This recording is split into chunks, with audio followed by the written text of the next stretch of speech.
dôkaz, že Slovensko má najkrajšie ženy, pretože v tejto chvíli vám ukážeme Miss Europe Juliu Kokoruďovú.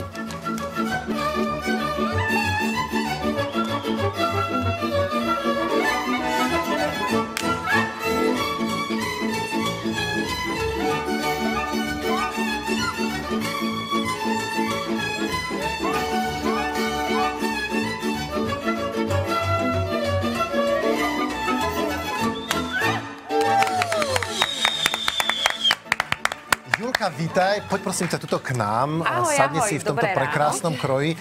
Odkiaľ, že to kroj je?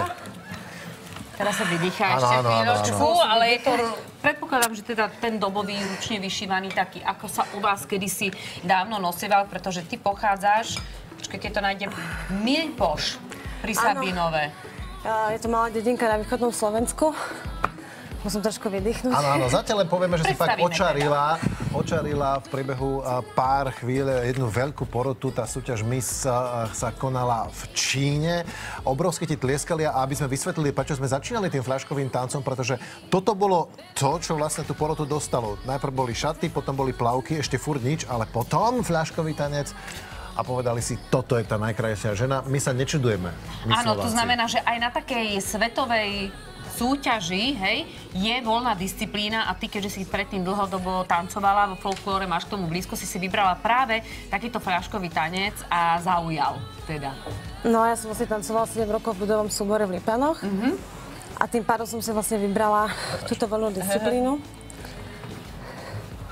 A vlastne tento kroj, keďže som ešte nejak to predýchávala, tak vlastne tento kroj je z Detvy od pani Kucbalovej, za čo jej vlastne veľmi pekne ďakujem. A myslím si, že vlastne aj týmto krojom som nejak zaujala.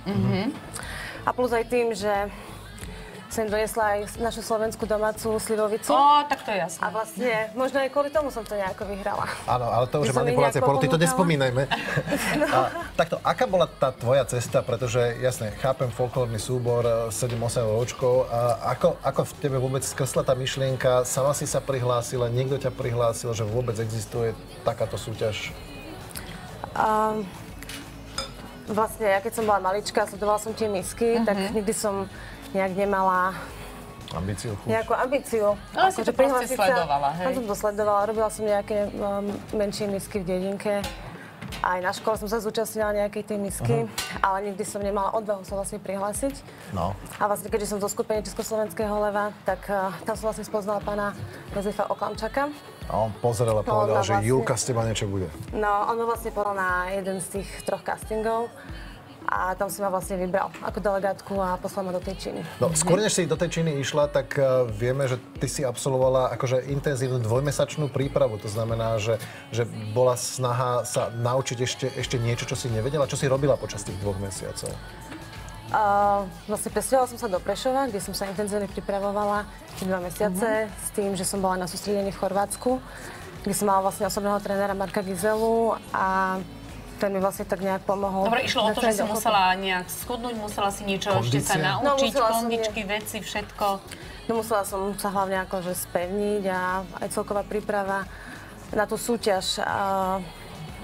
No ono je to o tom, že áno, ty vidieš nejakým sebavedomím, to znamená, toto ti dodalo to sebavedomie, keď si kráčala potom mole. Pretože ono aj tak sa len obliecť do plaviek a postaviť sa pre takých ako pár tisíc ľudí, to asi nie je úplne sranda.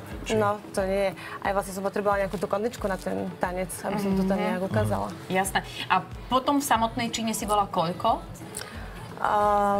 Také 3,5 týždňa som tu bola v tej Číne. A tam takisto prebiehala ďalšia tá príprava, tam už ste mali ten aj program spoločný, aj všetko, alebo ako to tam prebiehalo? Vlastne 3 týždne sme skôr sa sústredili na nejaké tie poznávacie výlety, poznávanie tej Číny. Príprava nastala možno týždeň pred finále. A aká je Čína teda, keď si ju tam mohla takto spoznať? No, Čína je veľmi krásna, len počas toho pobytu. Tých 3 týždňov tam bolo počasie také, ako sa tam vlastne pršalo.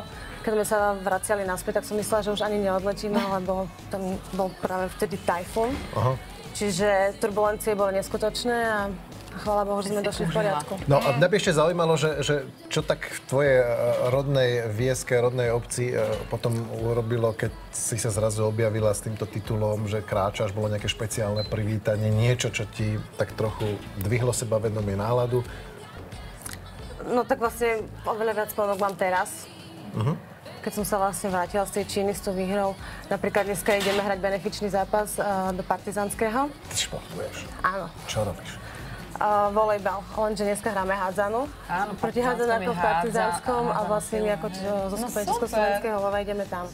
A vlastne ešte budem aj kapitánka, no tak musím sa na to pripraviť. No. Ale šikovné aby si to všetko zvládla, stihla a mala dosť energie a sily, jednoznačne si daj takýto výborný lepeňák, plný dobrého špeciálneho.